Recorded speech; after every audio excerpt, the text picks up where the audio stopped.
This is the green room, but it's empty, Coach. All the food is gone.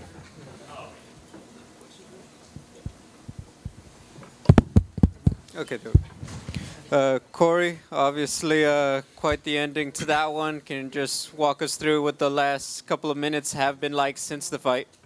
I mean, I'm over it now. I'm not over it, but a coach of mine told me in college you got 5 minutes of salt.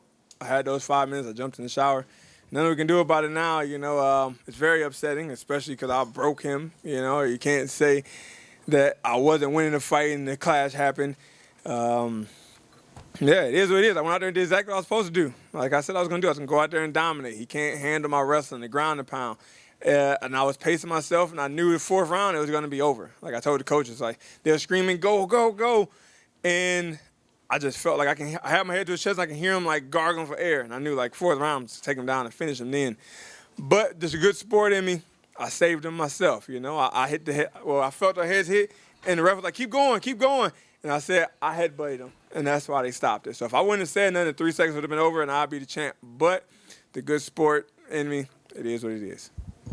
Can you just talk a little bit about that final sequence? Obviously, you were grappling. He was trying to, make adjustments and try to improve his position. And just, do you feel like it was just one of those freak incidents to happen in the cage? Yeah, I mean, he had the underhook, and if I would have stuck to the game plan, just weathered the storm, and then came in the fourth round and just did the same thing, it would have went different. But the coach was like, let's go, open up. So I was going to try to finish by blowing his lungs as much as I can in the third, to where in the third or in the fourth, he would come out and just quit for me. He would just fall down. So, I mean, things happen, I got a little over-aggressive, I guess you can say, or things just freak accidents. It happens. It's a fight game. Most would figure now the next move, Bellator rebooks it, same thing, $1 million, the title, everything else on the line. I mean, how soon do you want to try to make that happen?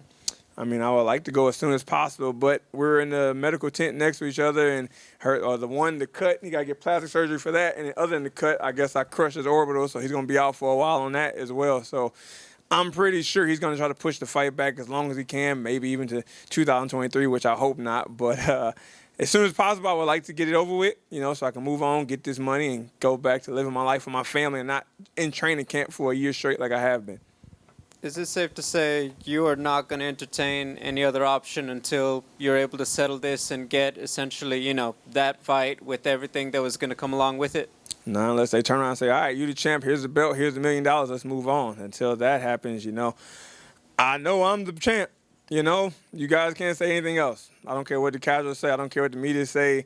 We saw the accidental headbutt, but you guys saw the 15 minutes. You saw what happened. First round, yeah, it was a lot closer. But second and third, you can't tell me there was no way he was going to score that towards him. I am the champ. To say it simply, Corey, we talked about it. You've got wins over the UFC champions. And now I got the Bellator champ, too. Do you feel you're the best light heavyweight in the world as we sit here? I've been saying it for years. So what you mean? It ain't going to change my mind. My mind don't change. I am the best. I've said it, I believe it, and I know it. Now I really know it. I just went out there and dominated. I didn't just beat him. I broke him. The guy, they said it's untouchable. It's an untouchable run. Nobody's been able to touch him since he got into the Bellator cage. Can he go out there and make it 9 or 10, however it was? The answer is no. Thank you. I know there's a language barrier between you and your opponent, but was there any words exchanged after between you guys or his coaches or anything? The only thing that was upsetting me was one of his coaches was saying, you didn't win, accidental headbutt, like the fight was close or whatever, but you know how this goes, man. But I told Nemkov at the end, yo, it's not your fault. Shook his head. At first, I was a poor sport about it. I threw the bottle. I turned around. I didn't want to shake his hand, but I came back. I got my bearings back. That's not right. It's not his fault. It was an accidental headbutt. Keyword, accident. So I shook his hand like a man and said, we're going to run it back. Let's go. But then one of his coaches came like, you didn't win. And that made me angry. Thank you.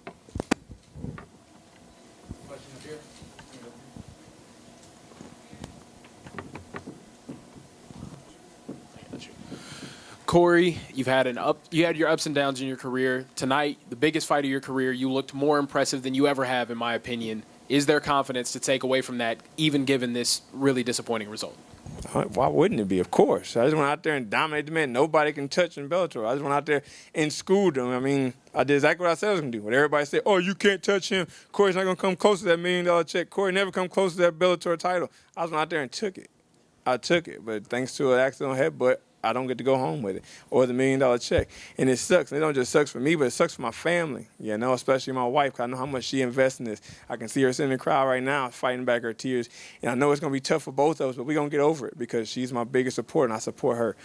So we're going to make it through. We're going to come back next time. We're going to make sure it don't go to that accident. Hey, Corey, I was curious if you could maybe look in the mirror and 16-year-old version of you, obviously despite the results here, it's a bit not great, but again, you looked career best. What would you say to the 16-year-old version of yourself right now?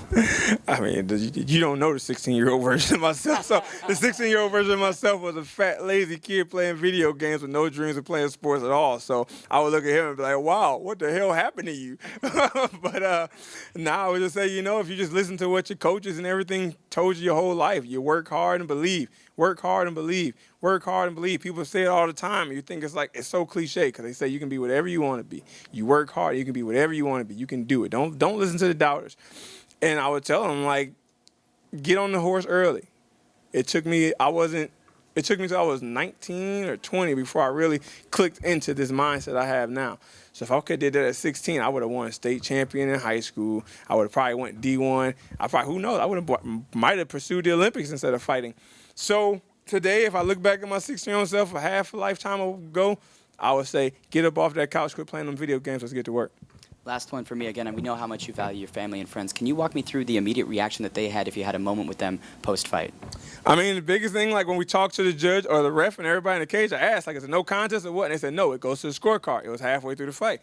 So we knew, like, we dominated the last 2 rounds. So I look at my family, they celebrating. I hit my chest, my big brother, my wife is down there in tears, my mom in tears, because this is what we've been after forever. And I jump up in the cage and I dance, you know, act a little out of character, whatever you want to call it, but I'm excited. And then to find out that, nope, it doesn't happen because there was 3 seconds left, I could see the emotion drain on their face. And I saw it hit my mom when I threw my bottle because she knew something was wrong. When I threw the water bottle, I saw my mom's face go from, and she started crying. I could see because we've worked for this. She know how much I put into it, how much I sacrificed from the family.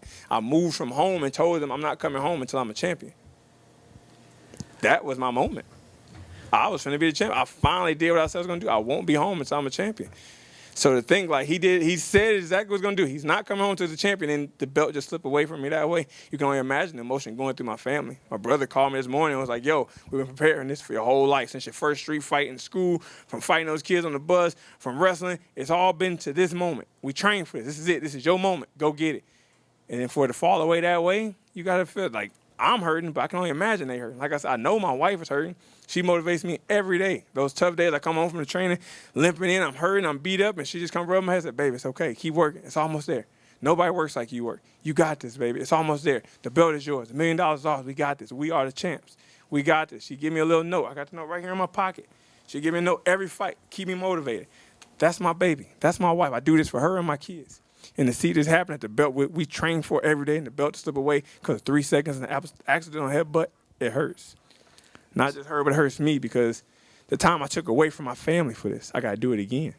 So Corey, would you like to follow up on the roller coaster of emotions? Seemed like earlier today you were risked. In my opinion, that's like a very dangerous fighter, a guy who's not stressing about the fight. He knows he's got it in the bag. After the fight was over, the ring girls were bringing the check with your name on it, and then they took it away. I mean, this must drive you crazy. I mean, are you settling down? Are you feeling normal again after? Because that must have been a crazy few minutes there, right? I knew it was real when the check went back out the cage. I saw it came in. That's when I really got excited. Then I turned around and was walking down the stairs. But like I said, the money was never the motivation for me. The belts is what I want. I wanted 2 belts. I wanted to jump on the cage and hold those, slap those, point at my family, and run down and give it to my mom.